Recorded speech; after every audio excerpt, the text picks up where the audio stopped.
하나님의 말씀 누가복음 19장 11절에서 27절까지 우리 한 절씩 교독하겠습니다.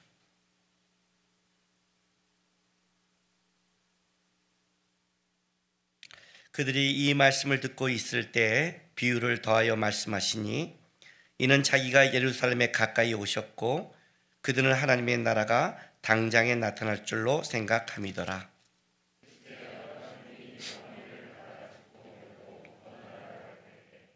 그 종 열을 불러 은하 열 문화를 주며 이르되 내가 돌아올 때까지 장사하라 하니라.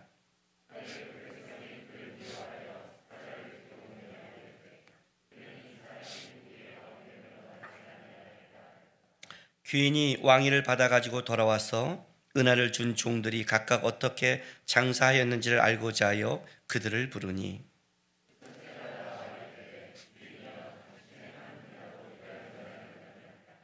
주인이 이르되 잘하였다 착한 종이여 내가 지극히 작은 것에 충성하였으니 열 골 권세를 차지하라 하고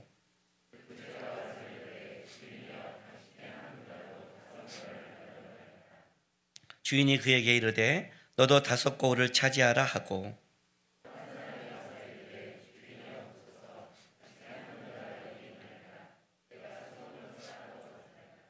이는 당신이 엄한 사람인 것을 내가 무서워함이라. 당신은 두지 않은 것을 취하고 심지 않은 것을 거두나이다.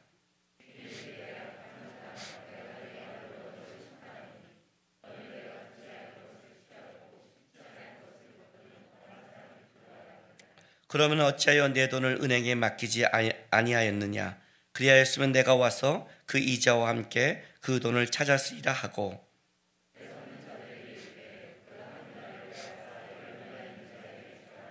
그들이 이르되 주여 그에게 이미 10 문화가 있나이다.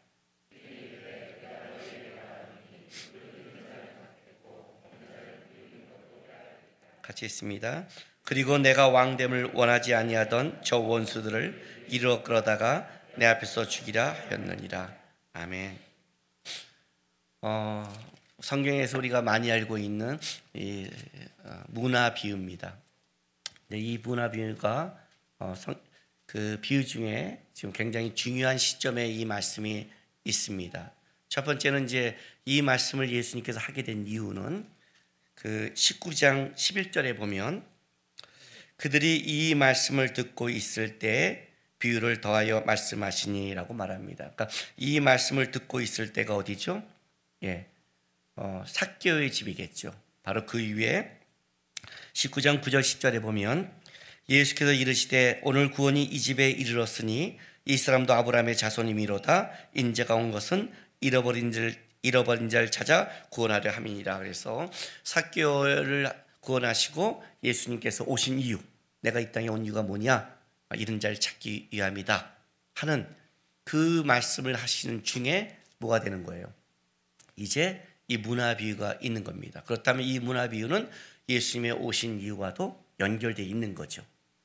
그리고 더 나아가서 이걸 한 건 뭐냐면 요 다음 이제 그 19장 28절에 보면 여러분이 그 성경책에 예루살렘에 들어가시다라고 나옵니다.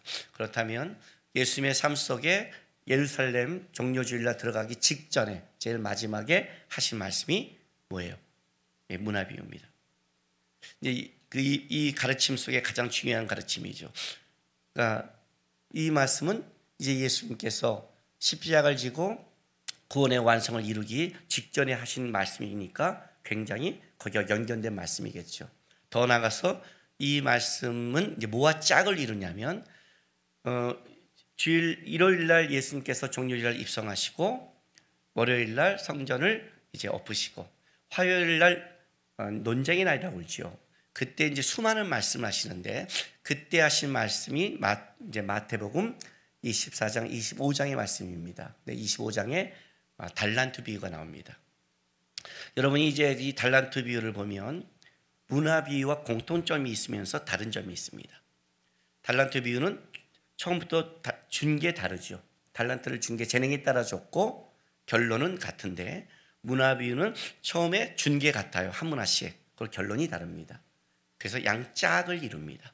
문화 비유와 달란트 비유는 짝을 이루는데 이 짝을 이루는 게 긴 시간이 아니라는 거예요.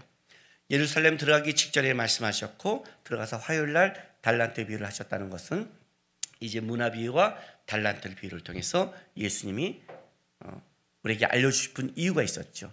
그 이유의 가장 중요한 건 뭐냐면 제자들이 하나님의 나라에 대한 오해에서 시작되는 겁니다.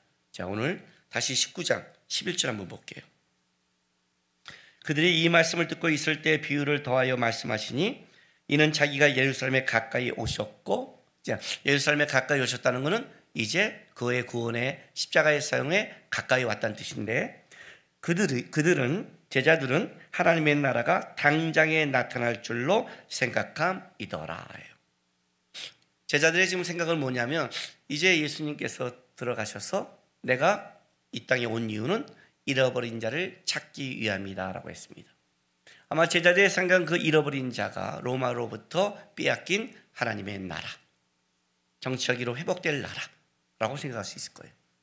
그래서 마가복음에 보면 바로 이 직전에 어떤 일이 벌어지냐면 예수님 당시의 나라가 임할 때 나를 오른편에 왼편에 세워달라는 이 고백이 왜 나왔냐면 제자들의 마음속에 지금 뭐가 있냐면 야, 이제 우리가 지금 여태까지 고생했는데 이제 고생 끝날 날이 곧 다가올 것 같다.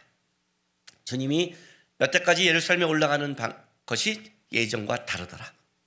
그 주님이 하는 말씀도 다르더라. 가면 죄의 나라가 임할 것이다라는 이제 곧 임한다는 이 착각에 빠진 거죠. 착각에 빠진 거예요. 근데 지금 예수님께서 이 말씀하신 건 뭐냐? 주님의 나라가 임했지만 주님의 완성된 나라는 곧 임하지 않는 거죠. 아직이 있는 거죠. 그러니까 곧과 아직 사이에 있는 오해예요. 그 오해 때문에 이게 빚어지는 거예요. 이 말은 무슨 말이냐면 예수님께서 이제 이 문화 비유와 달란트 비유를 하신 가장 큰 이유는 뭐냐면 곧과 아직 사이에 살아가는 그 사이를 살아가는 하나님의 백성들은 오해하지 말고 어떻게 살아갈 것인가를 설명하는 게 문화와 달란트 비유입니다. 오늘 제가 여러분에게 나눌 말씀은 첫 번째는 문화에서 말하는 그 예수님의 그 말씀의 뜻을 좀 찾아갈 것이고 다음 주에는 문화와 달란트 비유가 어떻게 한 짝을 이루냐를 갖고 얘기하려고 합니다. 왜냐하면 일단 제자들이 오해하고 있는 거니까 여기서 이제 이 말씀이 시작되고 있는 겁니다. 자, 시작은 이렇게 됩니다. 이 비유는 자 12, 13절 보세요. 이르시되 어떤 귀인이 왕위를 받아 가지고 오려고 먼 나라로 갈 때 그 종 열을 불러 열 문화를 주며 이르되 내가 돌아올 때까지 장사하라 하니라 그럽니다. 자, 귀인이 고귀한 혈통을 가졌다는 자입니다. 예수님만이 쓸 수 있는 표현이죠. 예. 자, 왕권을 받아 가지고 오려고 재림을 상징하죠. 나중에 진짜 왕으로 오실 때까지 가는데 종 열을 불러서 은하 열만을 주며 내가 돌아갈 때 장사하라 합니다. 자, 장사하라. 우리 인생 속에 맡겨준 겁니다. 이렇게 시작되는 겁니다. 이제 우리는 다 한 문화씩을 받은 자들입니다.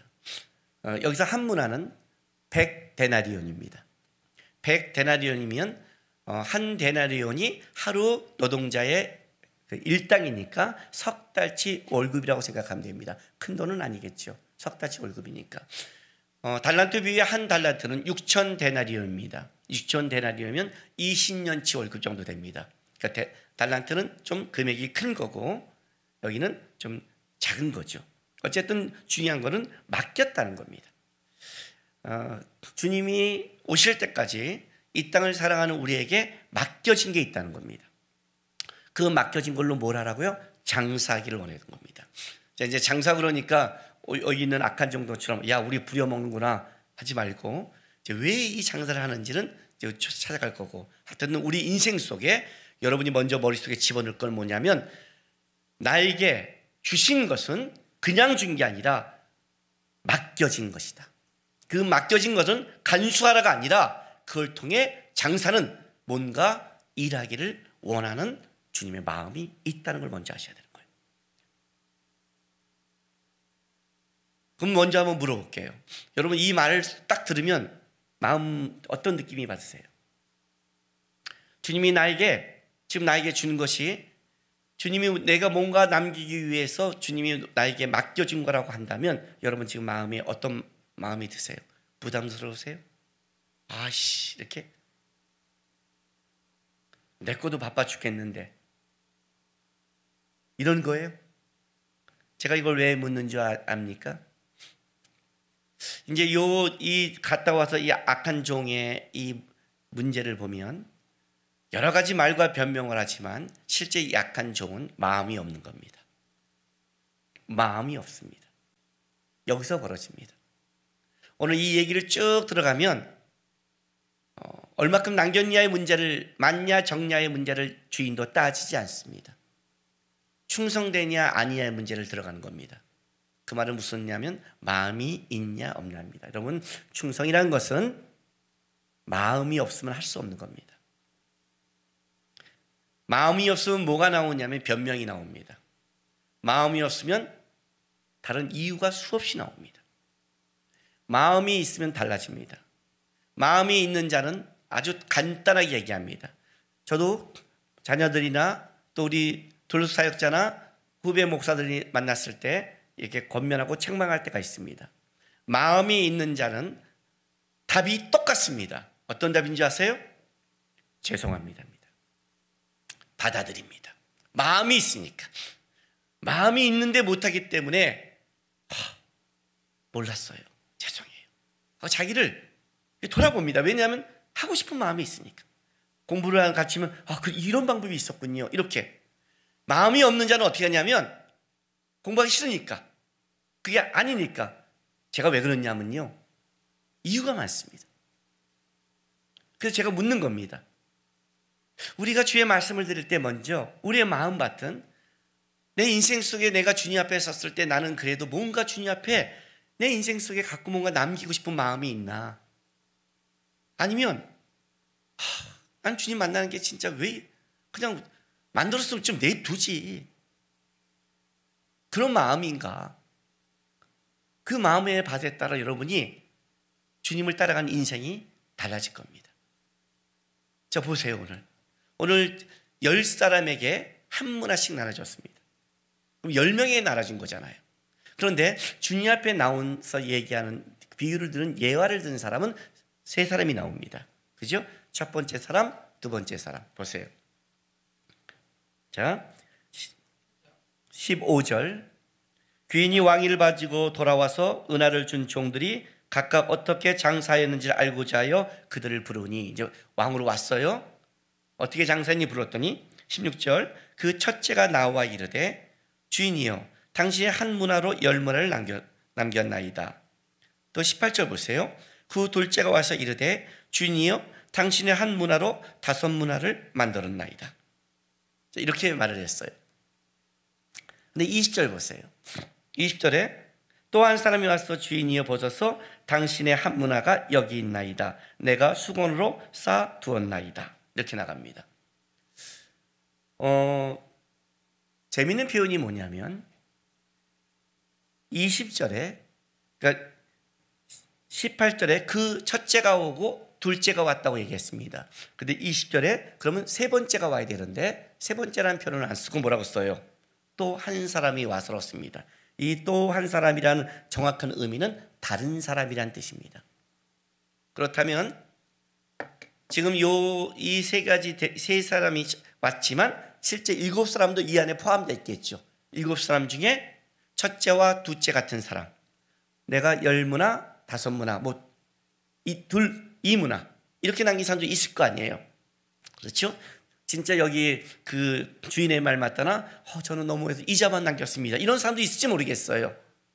그러나 어쨌든 남기려고 하는 사람과 이 다른 사람, 쉽게 말하면 예수님이 오실 때까지 이 땅에 살아갈 때 예수님이 맡겼지만 두 부류의 사람이 존재한다는 겁니다.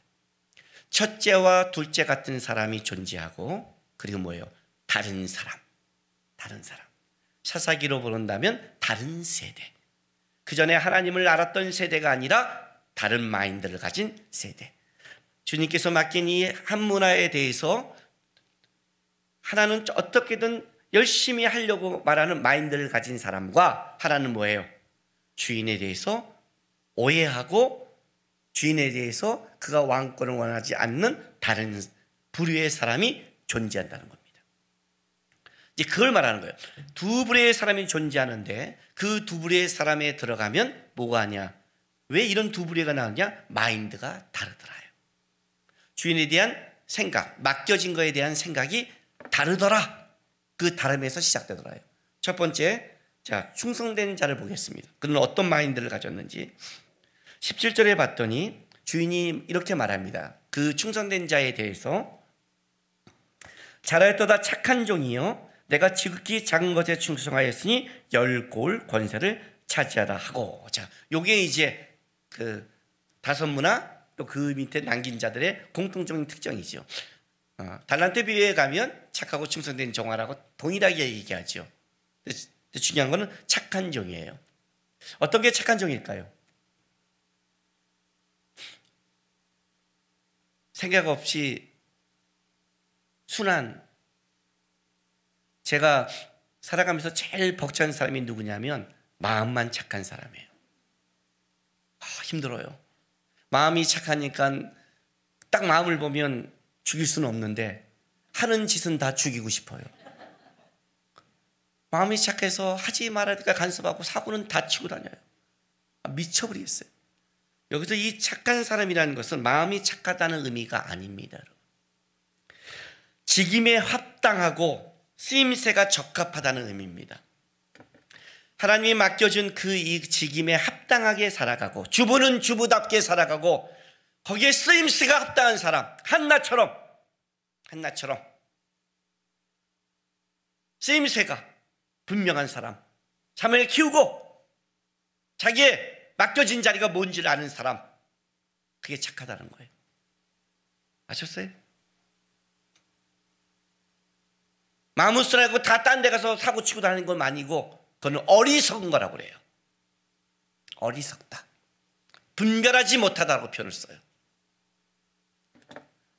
너가에게 맡겨진 거를 그 쓰임새에 맞게, 장사 쓰임새에 맞게 잘 지킨 그 사람이라고 말하면서 또 이렇게 말해요. 내가 지극히 작은 것에 충성하였으니 그래요. 지극히 작은 것. 자, 지극히 작은 것에 충성하였다고 말합니다. 이 말은 무슨 말이냐면 만약에 이 악한 종들이 주인이 맡긴 것에 이것이 나중에 엄청난 대가를 치른 거라면 하겠습니까? 안 하겠습니까? 예? 이태원 클럽에 가서 갔는데 그것이 자기뿐만 아니라 온 가족을 다 죽이는 사건으로 번졌다면 가겠습니까? 안 가겠습니까? 안 가죠. 난 괜찮아. 이 정도 하니까 가죠. 예, 지극히 작은 것, 소홀히 할 수 있는 것, 이런 뜻이에요.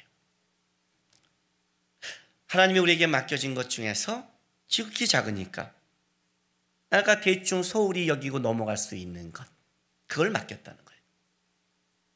아직 뭐예요? 너가 받을 권세와 영광이 드러나지 않은 것.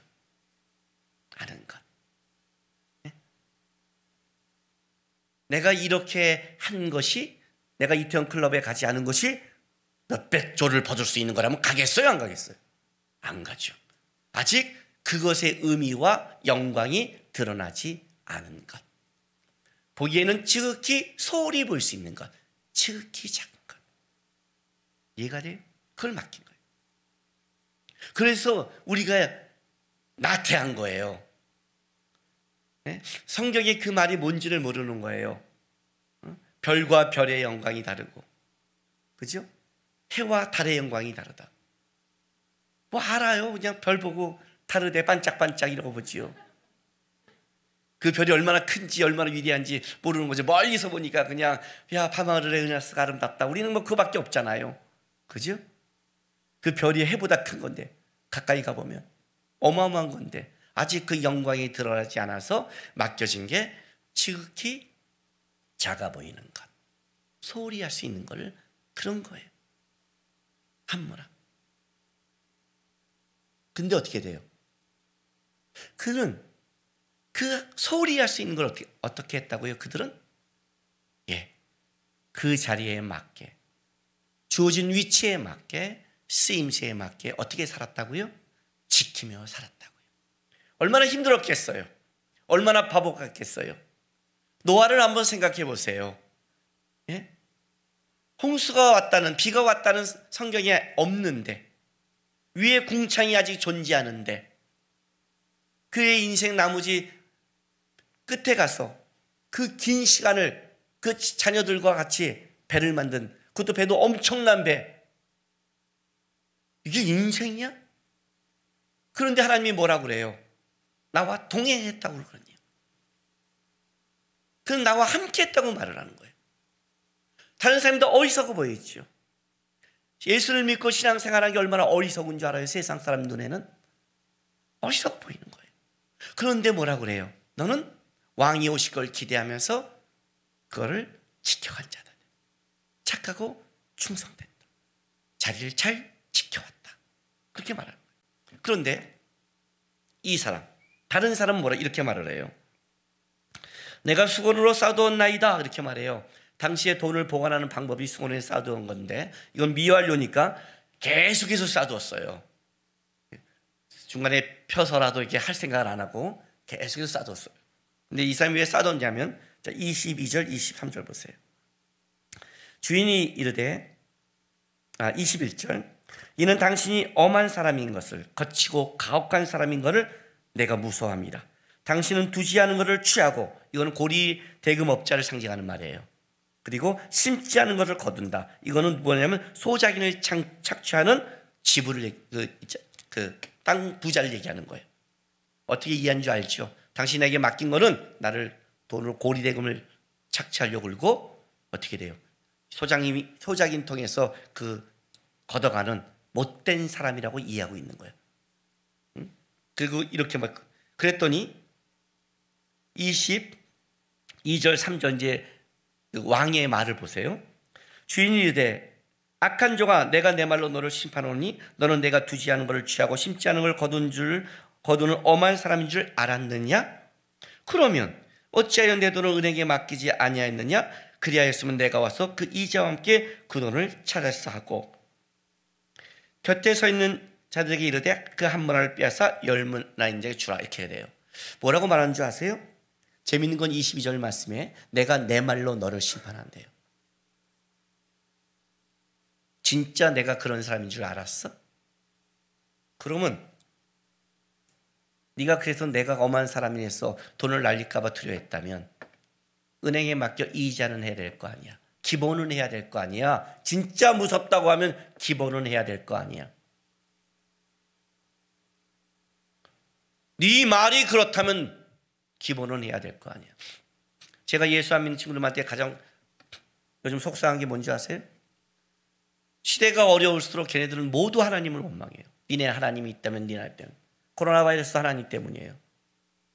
좋아요. 어렵고 힘들 때는 하나님 원망할 수 있어요. 그러면 잘 될 때는 하나님 칭찬해야 될 거 아니야. 네 말대로 한다면. 네 말대로 한다면.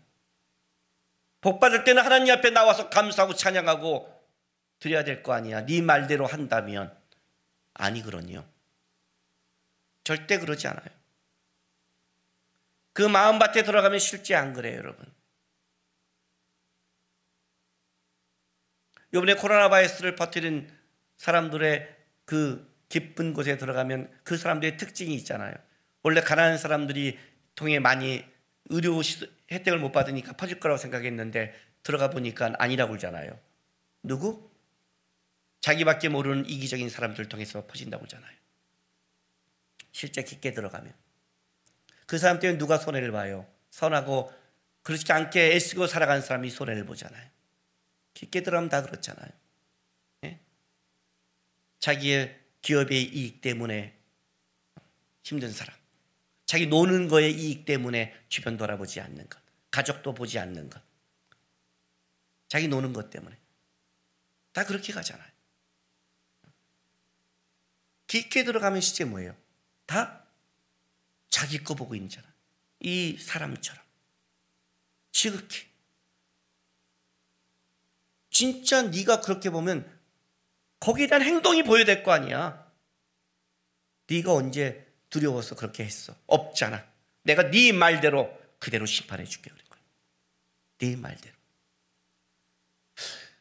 그리고 나서 이렇게 말해요. 그럼 왜 이 사람이 왜 이런 마음을 가질까 봤더니 보세요. 이 사람이 갖고 있는 실제 마음은 이거였어요.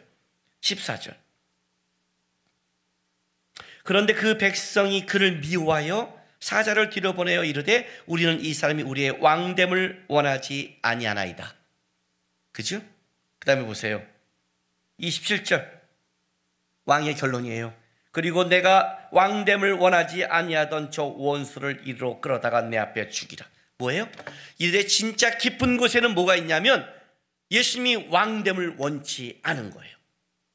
그게 진짜 이유예요. 그래서 내가 여러분의 마음을 물었죠. 나는 진짜 예수님을 따라갈 마음이 있는가? 예수님을 따라간다는 건 이런 뜻을 갖고 있어요. 나는 내 인생의 소망과 주인이 예수님을 원합니다라는 마음이 있는 거예요. 근데 내 마음속에 그냥 나는 신앙생활하고 천국에는 가고 싶은데 진짜 내 마음속에 나는 예수님을 따라갈 마음이 없다면, 예수님의 왕됨을 원치 않으면 사실은 뭐가 나오냐면 예수님에 대한 오해와 왜 그래? 왜 이렇게 막혔어? 자유질조 때문에 이게 뭐야? 이 말이 나올 수밖에 없는 거예요. 내 인생을 내 마음대로 살고 싶으니까. 내가 주어진 자리, 왕이 맡겨준 자리, 왕이 부탁한 자리, 그 자리에서 내가 이 다음에 왕이 왔을 때 어떻게 왕 앞에 쓸까를 생각한다면 어떤 면에서 어려운 자리가 더 상급이 큰 자리잖아요. 힘든 자리가 더 자랑스러운 자리가 되잖아요. 그렇지 않겠어요? 전쟁을 해도 선봉대에 서는 사람이 가장 영예가 크잖아요. 물론 위험도 크지만, 고난도 크지만 영광도 크잖아요. 영광, 예수님 앞에 영광을 목적으로 한다면 그 자리가 기쁨과 감사죠. 나에게 이런 걸 위탁했어, 나에게 맡겼어, 이런 마음이 들잖아요. 그러나 내가 그게 아니라 하나님 앞에 쓸 날이 아니라 내 편한 인생, 내가 원하는 걸 산다면 왜 이런 걸로 나의 발목을 잡아? 이렇게 얘기할 수밖에 없잖아요. 실제 깊게 들어가면 이들의 마음속에는 뭐가 있어요? 예수님이 왕임을 원치 않은 거죠. 싫지 않은 거죠. 신앙생활이 다른 게 아니잖아요. 우리가 알잖아요. 내가 원하는 거는 그렇게 힘들어도 하잖아요. 제 친구 중에 저보고 등산가재예요. 등산을 원하는 사람은 올라가는 게 달라요. 6월 6일 날 설악산 가재예요. 옛날에 우리가 청년 때 넘었잖아 그래요. 제가 뭐라는 줄 알아요? 봤잖아. 다 본 거 왜 봐? 난구가 20년 만에 30년 만에 30년이구나 달라졌어. 어떻게 달라졌는데 설악산을 올랐더니 봉우리가 약간 무뎌졌어. 이런 뻥을 치면서 가고 싶으면 어떤 핑계라도 돼요. 집에서 보세요. 그죠? 부부 사이에 보세요. 알잖아요. 서로가 사고 싶으면 어떻게라도 하잖아요. 벌써 눈빛을 보면 알잖아요. 꽂혔구나. 그게 힘들어도 하잖아요. 애들한테 보세요. 너 그러면 이거 시켜? 할게. 엄마 내 구두 다 닦게. 청소할게. 그죠? 힘들면 하잖아요. 왜 해요? 마음이 있으니까. 마음이 있으니까. 예수님이 왜 십자가 졌겠어요? 그 십자가 편해서 될 수만 있으면 이 잔을 피하게 해달라고 그랬는데 왜? 하나님과 우리가 하나 되는 것을 원했으니까. 우리의 회복을 원했으니까 기꺼이 지는 거예요. 주님 오실 때까지 우리에게 맡겨준 게 있는 거예요. 맡겨준 게. 근데 그의 가장 중요한 건 우리 안에 이거예요. 우리는 진짜 예수님의 나의 왕됨을 원하고 있는가? 진짜 원하고 있는가?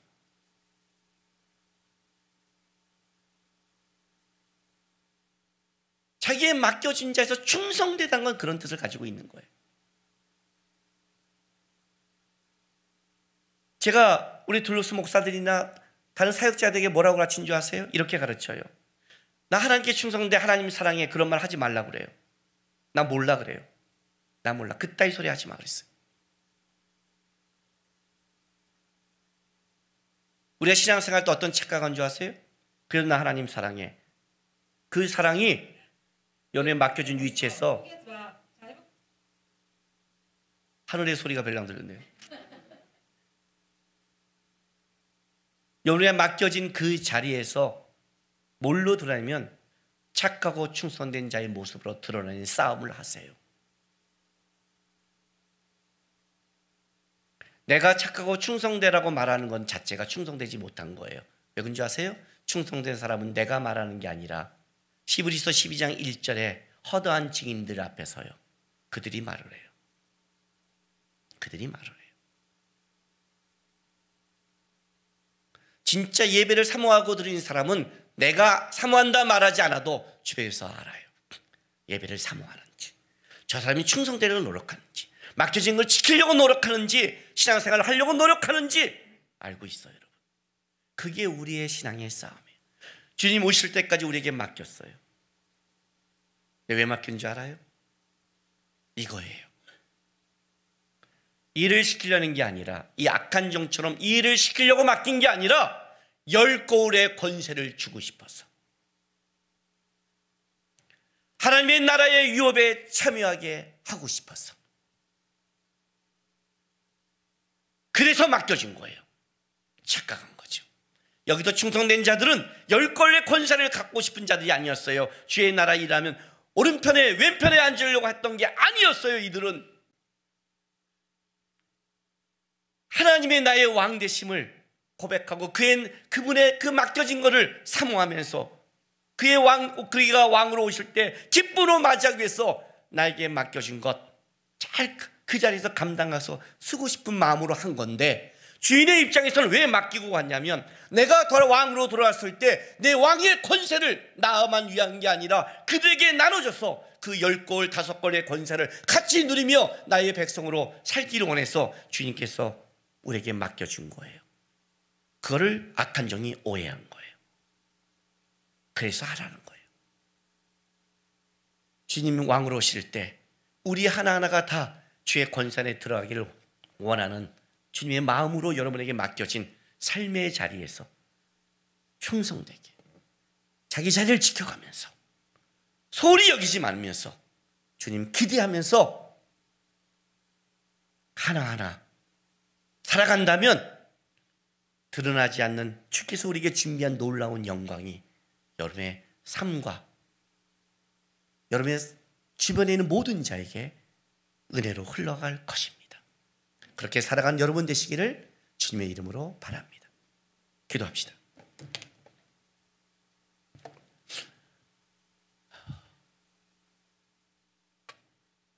여러분, 세상 사람 보기에 큰 거를 쫓지 마십시오. 야고보와 요한처럼 주의 나라 임할 때 오른편에 왼편에 야망입니다. 하나님의 나라를 바꾼 자는 그런 자가 아니었습니다. 자기 자리를 지킨 자들이었습니다. 맡겨진 것에 한나처럼 최선을 다한 자가 주의 나라를 바꿨습니다. 내가 맡겨진 거 원망스럽고 왜 이거밖에 안 되고 가치 없다고 여기지 마십시오. 그 소홀히 보이는 그것이 가장 큰 영광일 수 있다는 걸 알고, 하나님 맡겨진 거 잘 감당하겠습니다. 내 자리에서 그리스도인답게 살겠습니다. 다짐하는 기도 시간 다 같이 하겠습니다. 기도하겠습니다. 아버지 하나님 감사합니다.